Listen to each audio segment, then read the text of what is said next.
Luke, hey, congratulations on your new film, Bring Him to Me.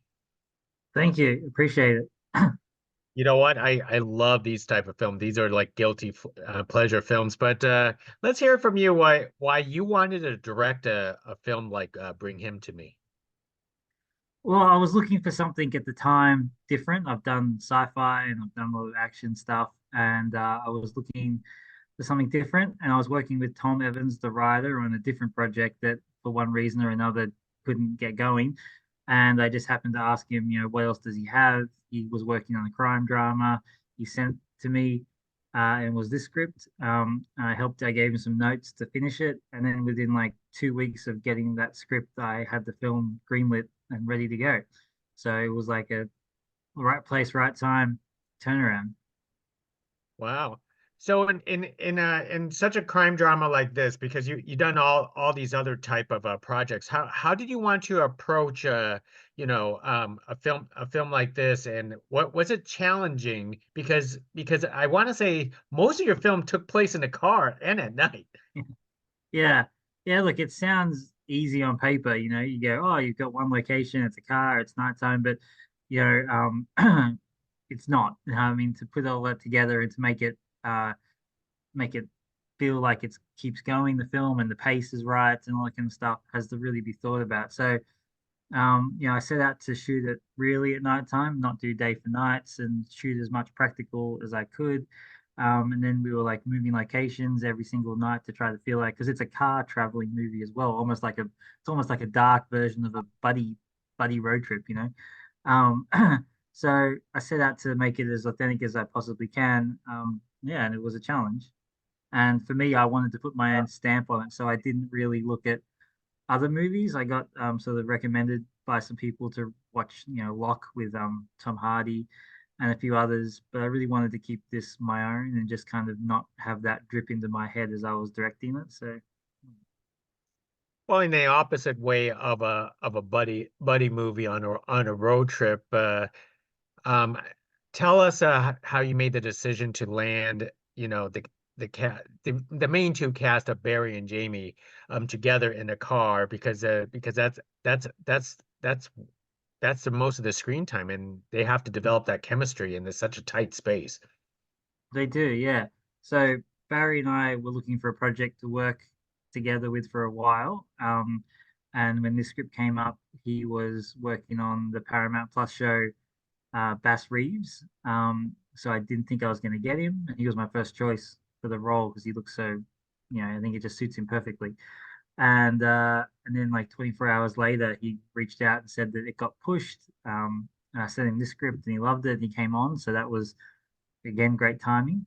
And Jamie and I have been talking for a couple of years, just shooting the shit between the two of us about movies and things that we like. And then when the script came up, it was written more as a Jesse Pinkman from Breaking Bad. At least that's my interpretation of the script when I read it. Um, and it was all kind of like in your face, yo, yo, yo. And I said, we've seen that. Let's do something different. So I wanted someone who was a bit more just a normal, kind-hearted sort of kid who's just been caught up in the wrong business. So that's how that came up, and I offered it to him, and obviously he took it. And together in the car, they just, I give props to them because they really just created those characters. I was watching the world and the lighting and the rain effects and everything else, and while also, helping them on their way, but really together in the car, they really came up with that sort of connection and that together. How did you settle on the car itself? What I want to say it's a 1970 Chevy Chevelle.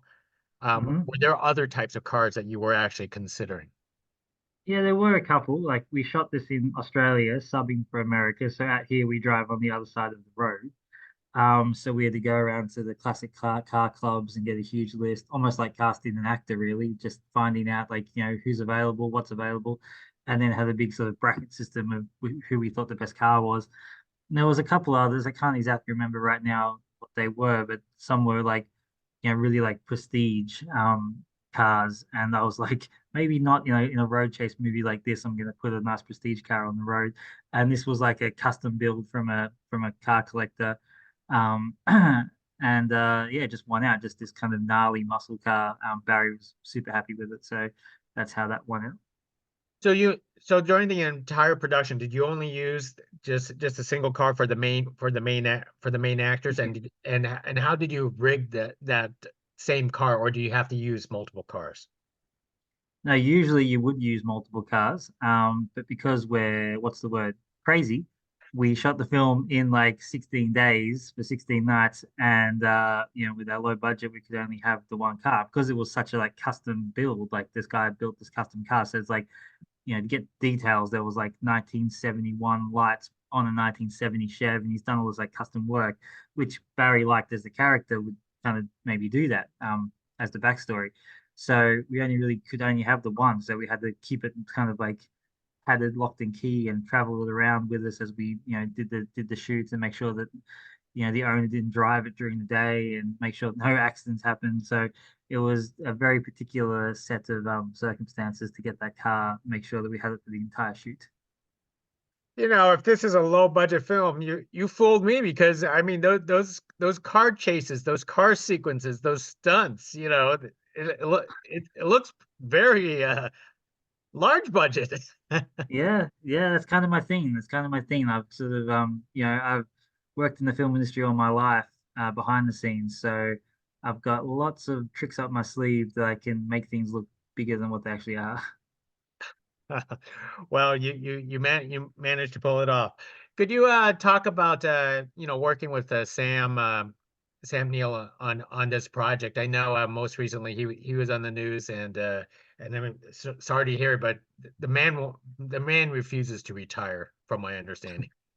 Yeah, so he was on the news recently, and that was around like I found out he told me that before we shot this movie, so I knew before anyone else because I had to know filming with him. But what a gentleman to work with. Like obviously a huge fan of myself, Jurassic Park. I saw it when I was really impressionable when I was a kid. Um, so to work with him, to work with Dr. Alan Grant was, for me as a geek, amazing. And just on set, just the vibe he gave off, and just I could always hear him give advice to the other actors, and just little bits here and there. And came up to me one day and said, "There's a scene in the movie, without spoilers, but there's a scene where him and Barry have a fight, and he said, I think you should get this shot of my boots on the ground struggling, and I think you'll use that." And I was like, yeah, we have time, we'll do that. And then a year went by, and then he came back in to do his additional dialogue recording. And he said, I want to watch the film with you, which was daunting to sit there with Sam Neill and watch the film that I cut together with him. And when that shot came on with the boots, he tapped me and he said, I told you you'd use that shot. So he's like very, he remembered from a year before. So just a very, very kind, gentle gentleman. By the way, I also remember that shot because I was watching that. I was going, gosh, I wonder what boots Sam was wearing at that time.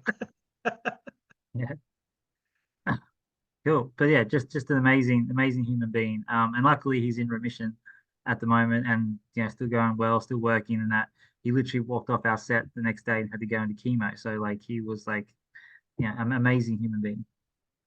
Most excellent. Now, Luke, I don't want to spoil the ending or anything like that. We don't have to spoil the ending, but I do want to mention that why you ended it in such a cliffhanger that almost feels like there's a sequel coming. Look, I get that question a lot. That was always the way the script was written. Tom just wanted to kind of be, it's like a night in the life of these guys. Life continues afterwards. You become the author of the ending. Like what you think happens is up to you. The original script was literally just a car drives off and you see a car drive off after him in the wide shot. I added a bit more with guns and eyes in the mirror just to kind of keep that connection. But that's kind of always it was originally discussed as. Of course, on set, Barry, myself, the producers all talked about whether we need a different ending or whether we should go a John Wick ending, and have a big huge shoot up. But I just didn't think that was right for the story that we were telling between these two guys in the car. So look, a sequel, obviously, if it goes well, who knows in the future, but it was never intended to be that. Well said, well said. So what's up next with you, Luke? What's up next for me? I've worked just finishing a film at the moment called Scurry.